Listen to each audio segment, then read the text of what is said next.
The Constitutional Court has ordered that undocumented immigrants may only be detained. The Constitutional Court has ordered that undocumented immigrants may only be detained. Ladies and gentlemen, my name is Dr. Jones, Winer TV. Please subscribe.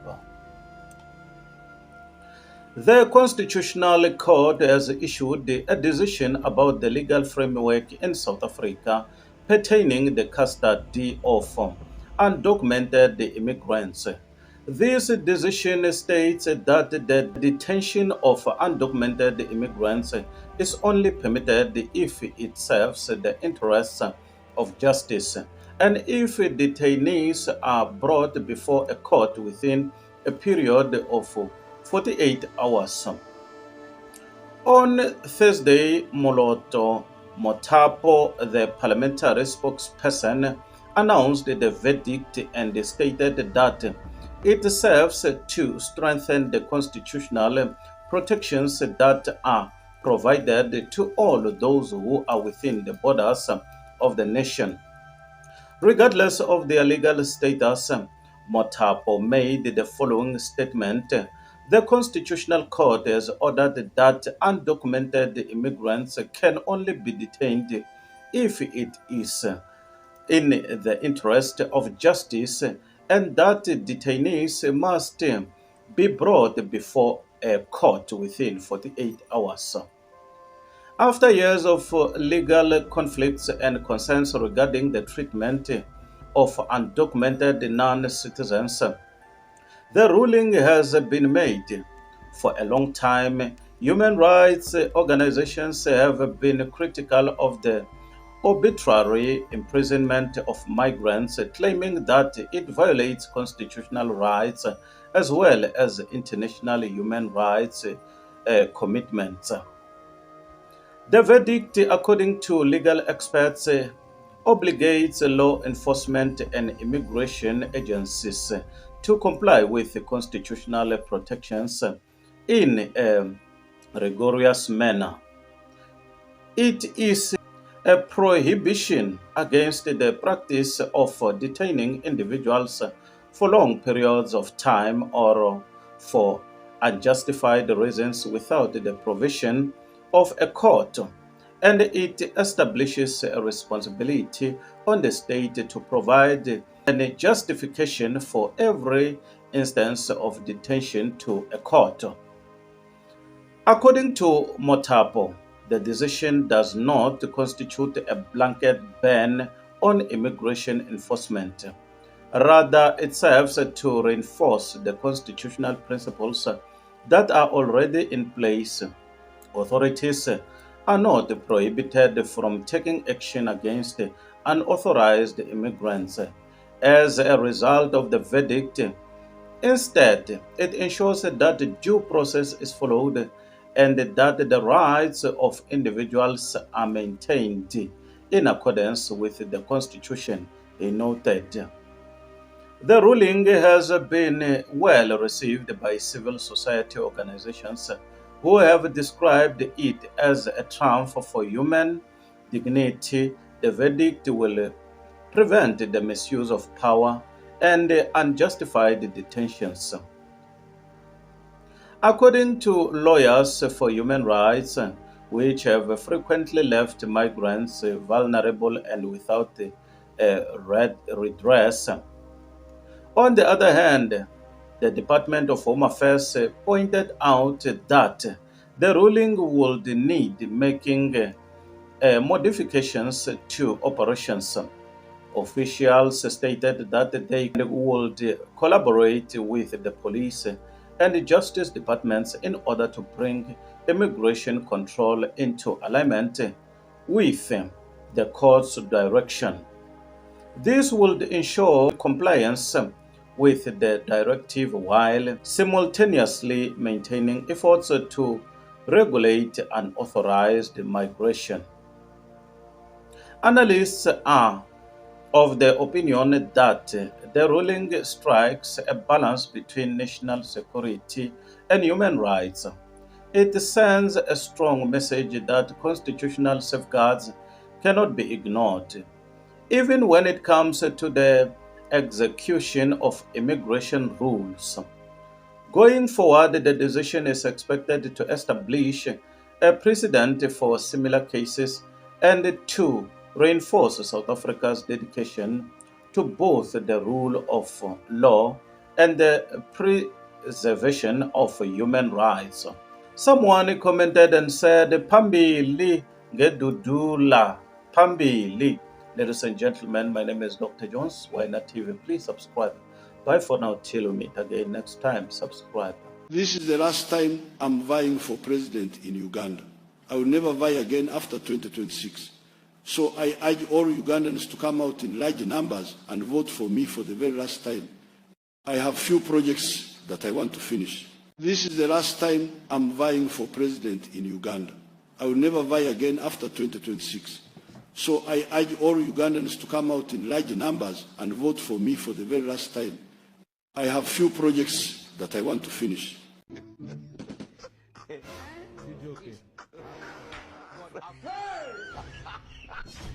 5 dark truths about women that men must know. Number 1. It is easier for a woman to cheat than for a man. This is a dark truth many men ignore. A man may chase sex, but a woman can attract it without trying. With one smile, one compliment, or even just her presence, she can have multiple men pursuing her. Temptation is always around her. Cheating for a man often requires pursuit. Cheating for a woman often requires only consent. That's why women who lack self-control or discipline can fall into infidelity more easily than men. A woman with loose boundaries will not struggle to find an opportunity to cheat. Opportunities surround her daily. That is why loyalty and discipline matter more than beauty. It is not her opportunity to cheat that defines her. It is her decision to say no. Number 2. Women love sex more than men, but they hide it. Society has painted men as the sex-driven ones, but here is a truth most men don't realize. Women love sex just as much, if not more, than men. The difference is, women have learned to conceal it better. A man will be vocal about his desire, but a woman will cloak hers behind shyness, silence, or playing hard to get.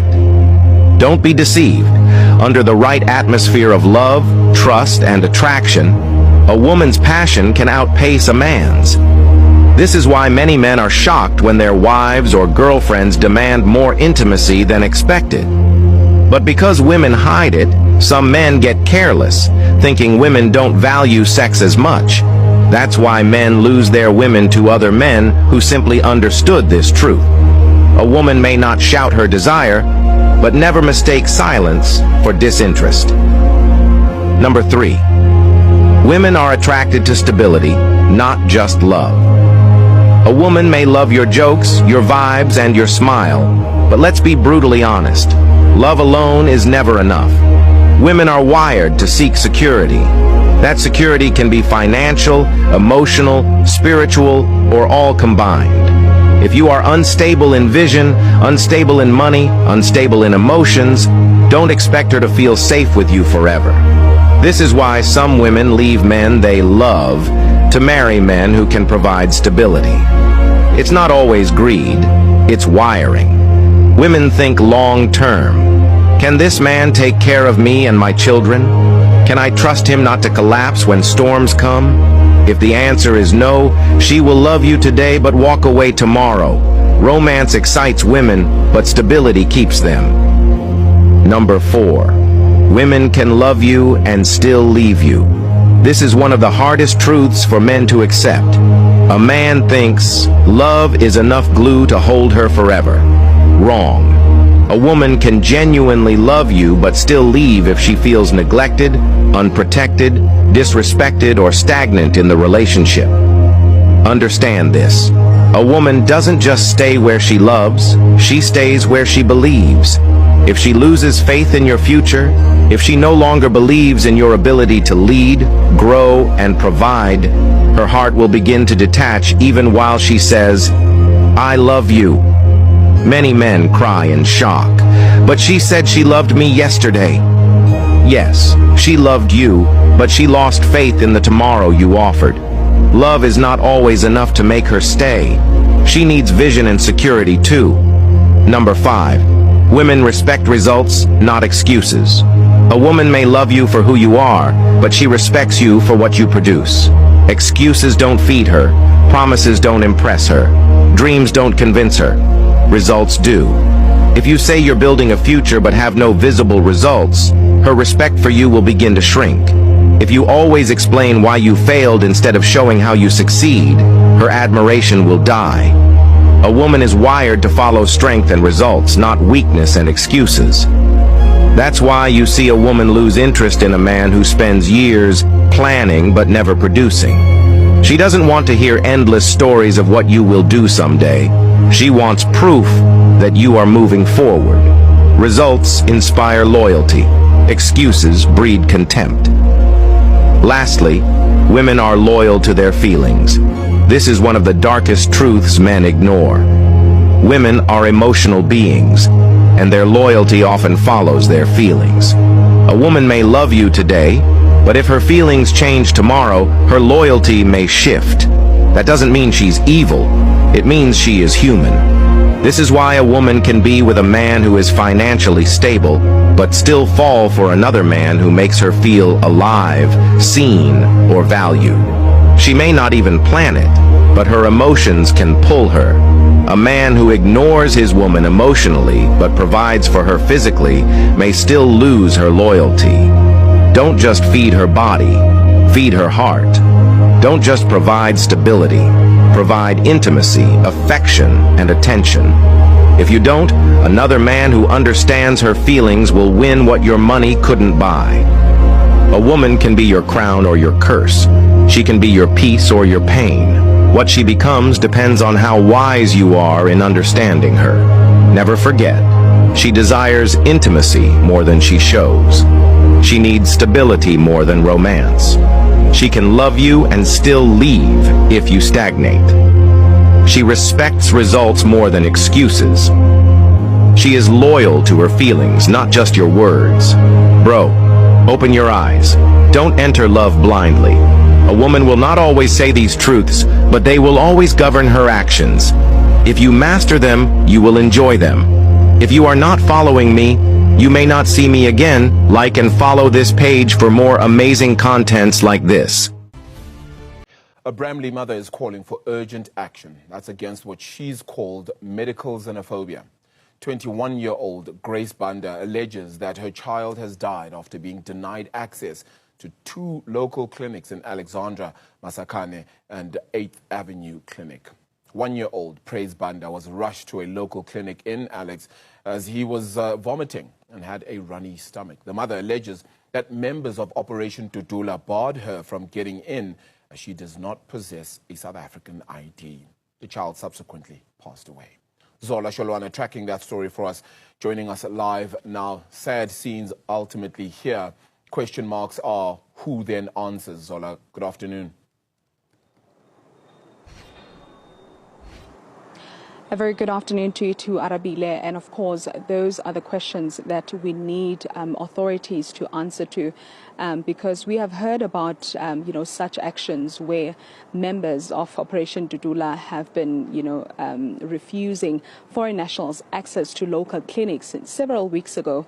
And we heard the MEC of Health in Gauteng, urging them to refrain from doing that because, the Constitution of South Africa guarantees everyone within its borders to have access to basic health care. Let's actually get to speak to someone who works very closely with these, clinics that are around this area, just to get a sense of what, really happens. Ma'am, thank you very much for your time. From working with these clinics, what have you observed? Because we've heard the mother there showing concern, essentially saying that there are people that you'll find at the clinic that will, ask for your ID document. And if you don't have one, then that means you will not be granted access to the healthcare facility. Thank you for having me. For a number of weeks now, we've been observing that there would be members of the community outside the clinic, some wearing T-shirts of Operation Tutula or identifying as Operation Tutula or members of Patriotic Alliance. And at the gates, they usually ask for people's identity, so the South African ID or a passport. And if you do not have a South African ID, then you are asked to go consult the private sector for healthcare. So mothers are being chased away. They are unable to access the facilities. And in some cases, you find these people inside the clinics, interacting with the nurses, interacting with staff members inside the clinic, and still asking for people's identities, for people's passports, for people's South African IDs. And if in case when a mother doesn't have a passport or a client doesn't have a South African ID, then is asked to leave. That is what we've been observing inside the clinics. The question that's currently at hand here is that how do they even gain access to these clinics? I mean, there's clinic management, there's security, there's, so how are they able to freely, do all of this and no one is doing anything about it?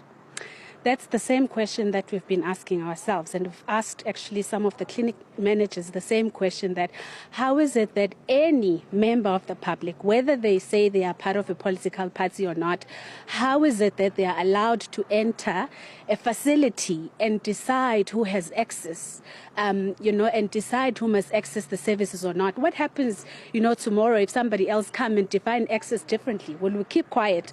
I haven't seen the police being called, to try and intervene. I haven't seen even a security guard intervening, into the matter and then failing. I haven't seen any staff member trying to address that matter inside the clinics. I don't know what reasons do they have, but those people are just, led to do whatever they want to do inside the facilities, and then they leave. In some cases, it's even one female, who does that. It's not even that. It's a lot of people who carrying weapons or who look dangerous, but nothing happens. Mm-hmm.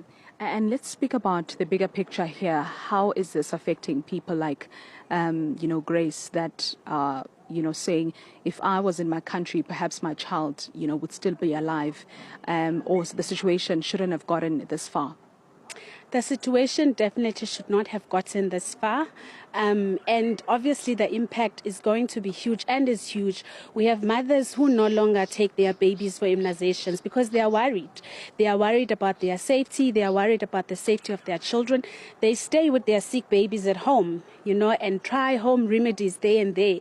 They speak to us about their anxieties. They speak to us about how scared they are, even inside their homes where they stay, that they are very scared. So the consequences are definitely going to be very big. And the story that you had earlier of this mom who ended up losing who's losing her baby is very, very sad. And that as a country, this is what we have come to, that we cannot even think about the lives of young children. And xenophobia has always been very difficult, to accept as a South African, even for myself personally. But what makes this one very, very difficult, and even more difficult, is that it is about the lives of young children, the lives of infants and babies. They cannot protect themselves, and it is our duty as society to protect the lives of young children. Thank you very much, Ma, for your time. That is a lady there that works with, many clinics here in Alex, and of course, she has gotten to see what is happening on the ground. Now, earlier on, Arabile, I actually got to speak to some members of the PA here in Alex, and also members of Operation Dudula, trying to find out if they are aware of this incident. And a member of the PA actually said that what they do is that they only chase away people that are not critical. So anyone that is critical is allowed to have access to medical attention. But now the biggest question is that, how do they get to assess who's critical and who's not? And how does it even have to get to that point where they are the ones that actually get to do that? Now, Operation Dudula, a representative from Alex, said that they are not the ones behind these clinic, these situations where we've been seeing in clinics where people are being, chased away. They've been focusing on schools. But authorities really have to come on board on this one and really get to respond, because these families want to know what's going to happen, moving forward. If we have a disease that is contagious, does it mean that if you've got a child as a foreign national, then your child will not be able to have access to basic health care? Is that where we're going as a country? Those are answers that we'll be getting from relevant authorities shortly after this. Yeah, and we need all of them to be answered. You're quite correct there, Zola. So one wonders now what the family would be thinking, of course, having had their loved one pass away. Zola.